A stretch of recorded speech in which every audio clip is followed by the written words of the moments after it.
Howdy folks, Tex Grebner here with Tex Grebner Outdoors. It's 33 degrees in the middle of November, and I'm wearing a sleeveless shirt and Savage paint. Guess what? We're going fucking deer hunting.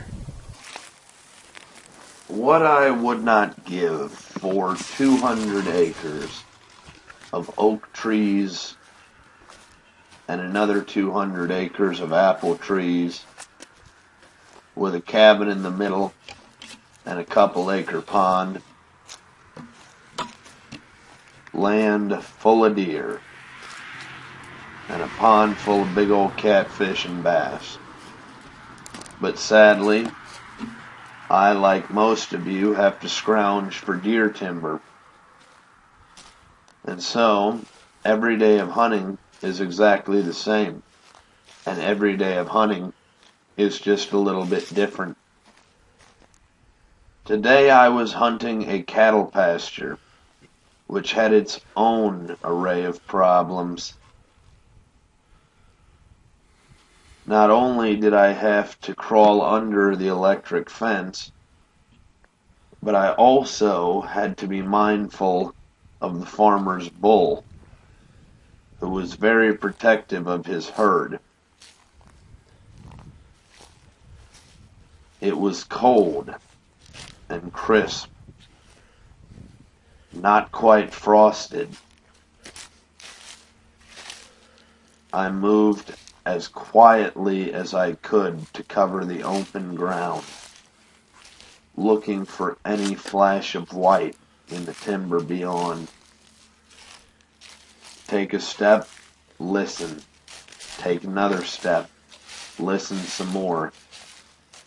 Look, make sure the bull was no longer following me. While I would love nothing more than to take down a water buffalo with a bow and arrow, especially this Martin Hunter in 75 pounds, I did not relish the idea of having to explain to the farmer whose land I was on that I had killed his bull in self-defense with a bow and arrow. With that being said, though, I continued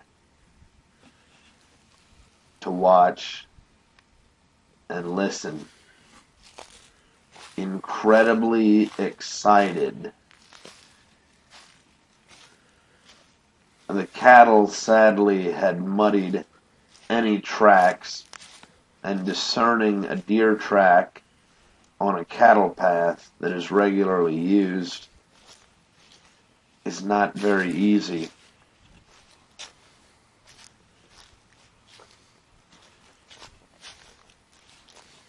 It was wonderful to be hunting again.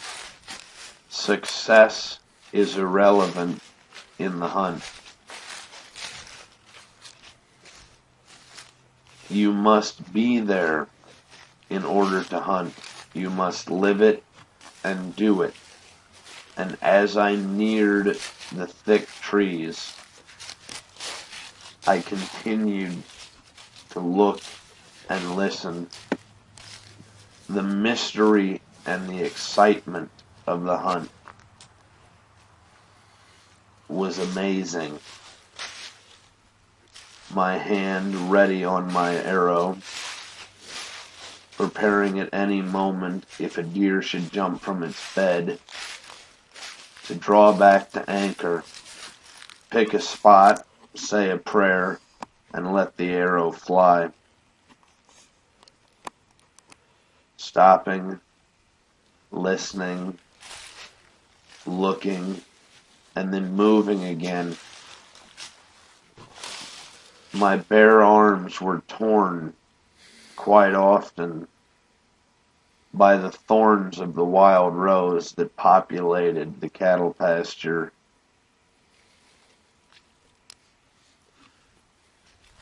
Beyond me,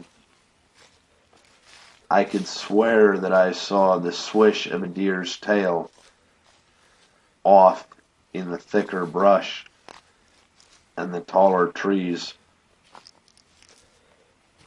And so, very unwisely, my excitement got the better of me, and I began to move faster and with less stealth.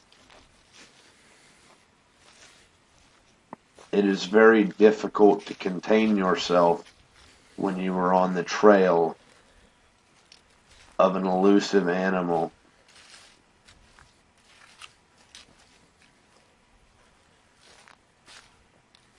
The leaves crunched underfoot, and I cursed every step I took as I attempted to approach the deer. A deer that may or may not have even been there. As I have said in the past, there will never be a god of golf, but there has always been a god of the hunt, and I reflected upon this as I stood quiet in the cold timber near the stream that ran through it, scanning for sight of the animal that I had seen, listening, wondering, had I seen what I thought I had seen? We fixate on our equipment because, honestly, it is the only part of the hunt that we have any control over.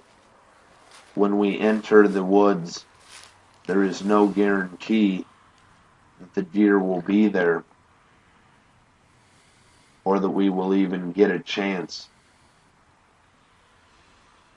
But that does not take away our excitement, and it did not take away the cold fire in my soul as I felt that I was drawing nearer and nearer to my prey.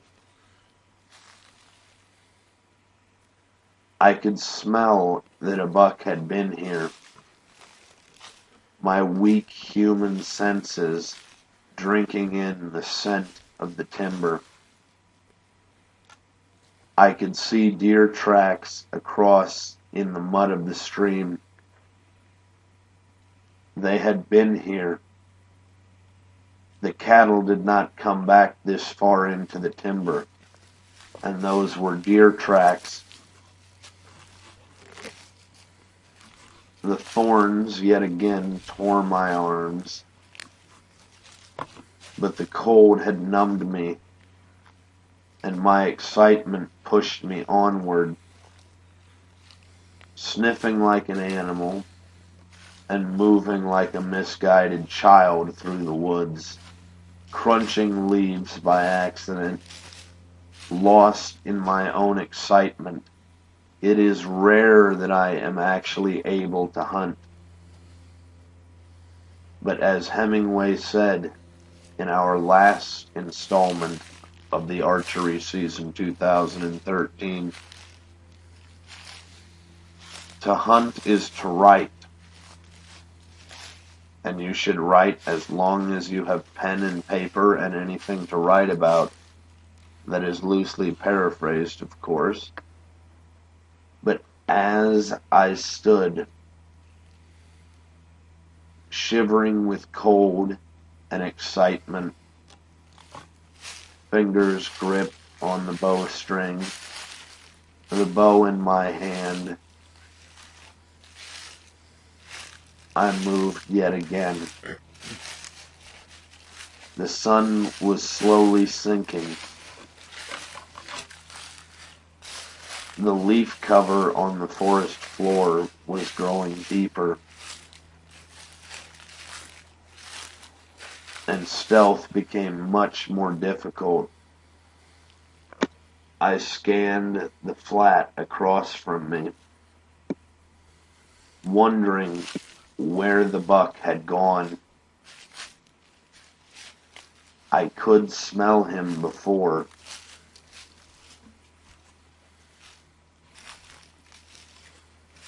And now, moving on, still hunting, stalking,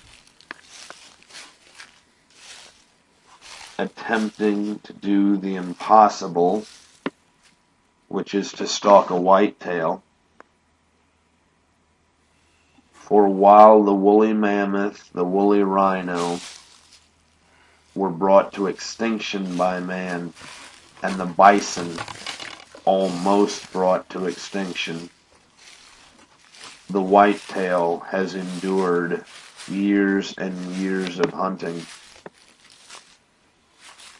and they do not grow large by allowing themselves to be taken easily.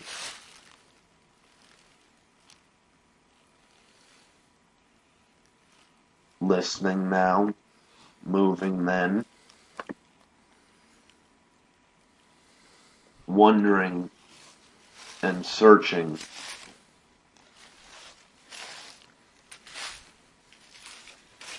The squirrels were in the branches above me.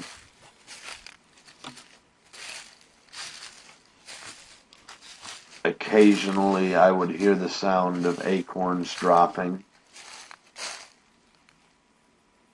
but luckily no birds had sounded their alarm calls about me yet. The ground was not frozen, but I could pick up no fresh track of the whitetail that I had potentially seen. Who was I to know? Hunting the majestic animal that may or may not have been there.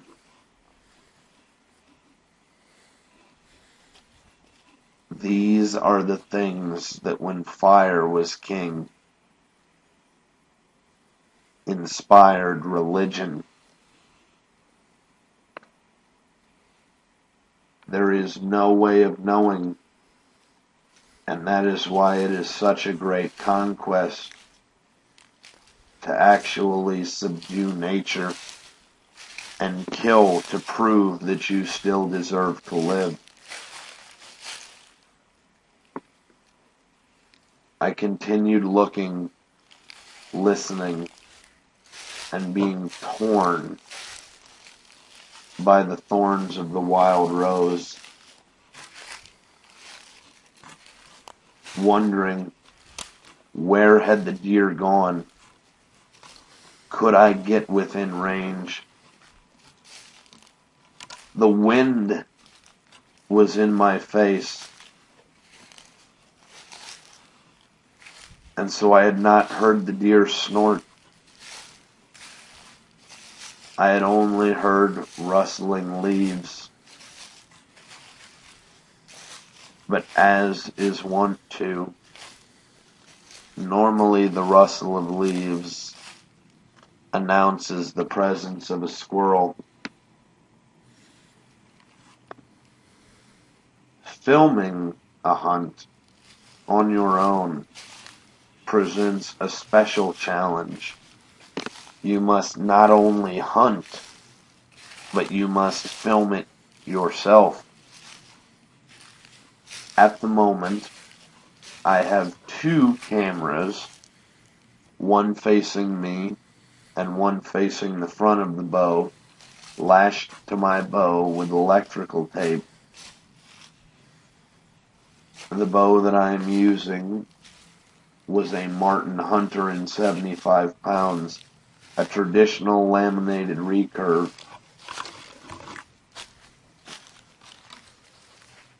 My arrows, Easton Full Metal Jackets.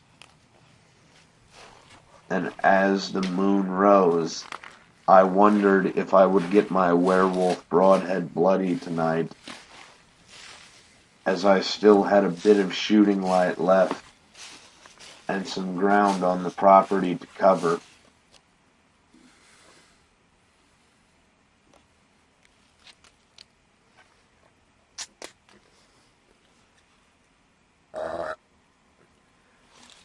I made an attempt at a grunt to see if I could get an answer, or at least a buck to answer my challenge. The twilight was beautiful, cold and dim and wonderful.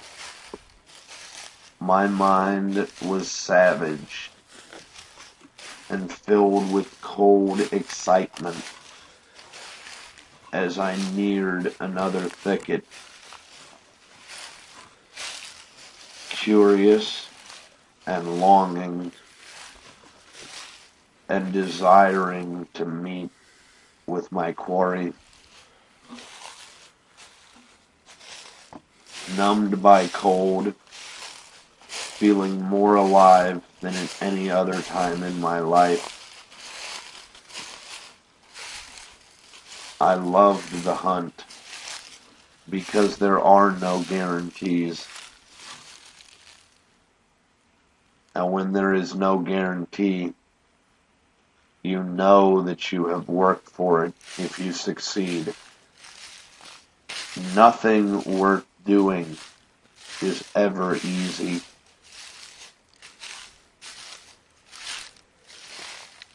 Continuing, moving, listening, different sights with every step, different sounds at every pause to listen, different smells, but smells that I knew. Because every day of hunting is exactly the same, but every day of hunting is just a little bit different. The woods are my home. And as the sun sank lower and lower, and the twilight darkened, and Lady Night wrapped the timber in her warm, black embrace, I stood in awe of the silence and of the beauty.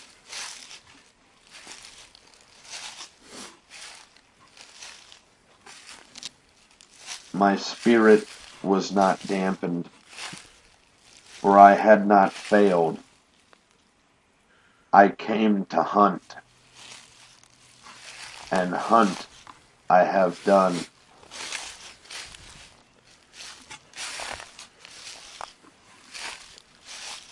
As the twilight deepened, I made one final scan to see if there was anything that I had missed. And finally, I realized that ethical shooting light had almost indeed passed. Well, shooting light's fading. Time to take the arrow off the string. I hope you guys enjoyed watching. Ain't such a thing as a bad day of hunting. As always, God bless all my sportsmen of America. Join the NRA to protect our rights. Please check out my friends over at legallyconcealed.org. Thank you very much to those of you involved in law enforcement and those of you served in the military. And thanks for watching Tex Grebner Outdoors Illinois Archery Season 2013.